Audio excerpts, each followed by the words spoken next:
सितारों की भाषा। बात बहुत पुरानी है। अरब में कासिम नाम का एक युवक अपनी पत्नी ज़ारदा के साथ रहा करता था। कासिम एक निठल्ला व्यक्ति था। दिन भर वह घर में बैठा गप्पे मारा करता था, पर कोई काम धंधा ना करता। उसके पुरखों द्वारा जमा की गई काफ़ी संपत्ति उसके पास थी, इसीलिए उसे कोई चिंता नहीं थी। लेकिन धीरे धीरे वह संपत्ति भी खत्म होने लगी। यह देखकर उसकी पत्नी ज़ारदा उससे बोली, घर में जमा पूंजी खत्म होने को है। अगर तुम ऐसे ही बैठे रहे तो एक दिन हमें भूखे मरना पड़ेगा। तुम ही बताओ मैं क्या करूं? कासिम ने प्रश्न किया। मैं आसपास ये बात प्रचलित कर दूंगी कि कल रात खुदा ने तुम्हें सपने में आकर सितारों की भाषा पढ़ने का वरदान दिया है। अब तुम सितारों की भाषा पढ़कर किसी का भी हाल बता सकते हो। कासिम तैयार हो गया। उसने अगले ही दिन से ज्योतिषी की दुकान खोल ली। उसकी पत्नी ने आसपास के इलाके में अच्छी तरह से सपने का प्रचार कर दिया। इस प्रचार का अच्छा प्रभाव पड़ा और कासिम की दुकान चल निकली। एक दिन कासिम के पास एक महिला आई। वह बादशाह के महल में दासी थी। महिला परेशान स्वर में बोली, मैं बहुत परेशान हूँ, मेरी जान मुश्किल में है, कृपया कोई हल निकाल दीजिए। मैं आपको मुंह मांगी कीमत दूंगी। दरअसल वह दासी बादशाह के घर में पानी भरने का कार्य करती थी। एक दिन जब बादशाह स्नान कर रहे थे, नहाकर बाहर निकले तो उसकी अंगूठी वहीं छूट गई। दासी ने जब वह अंगूठी देखी तो उसकी नीयत डोल गई। उसने वह अंगूठी अपने पास रख ली, लेकिन बादशाह को जब अंगूठी का ध्यान आया तो उसने उसकी खोज करवाई। सारे नौकर उसकी तलाश में जुट गए। अब चोरी पकड़े जाने का खतरा था, इसलिए वह भयभीत थी। एक उपाय है, तुम वह अंगूठी स्नान घर में बड़े मटके में डाल दो, पर तुम्हें ऐसा करते समय कोई देखे नहीं, बाकी मैं संभाल लूँगा। कासिम की पत्नी ने किसी तरह यह बात दरबार तक पहुंचा दी कि उसका पति अंगूठी का पता बता सकता है। बादशाह के कानों में जब यह खबर पड़ी तो उसने कासिम को बुलवाया। महल में पहुंचकर कासिम ने सबसे पहले अंगूठी के बारे में एक दो बातें पूछी।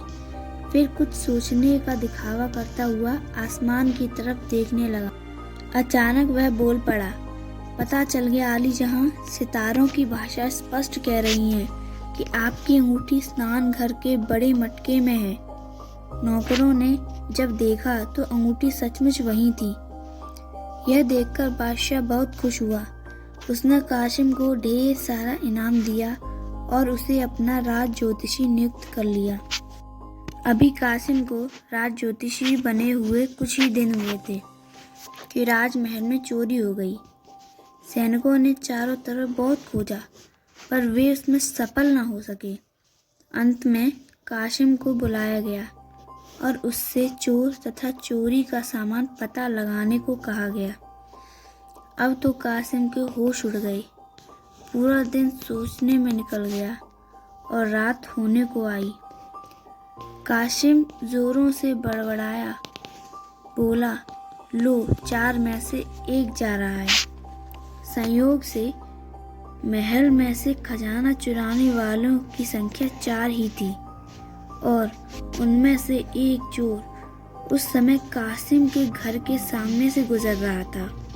उसने जब कासिम की यह बात सुनी तो डर गया और अपने सरदार को जाकर सारी बात बताई।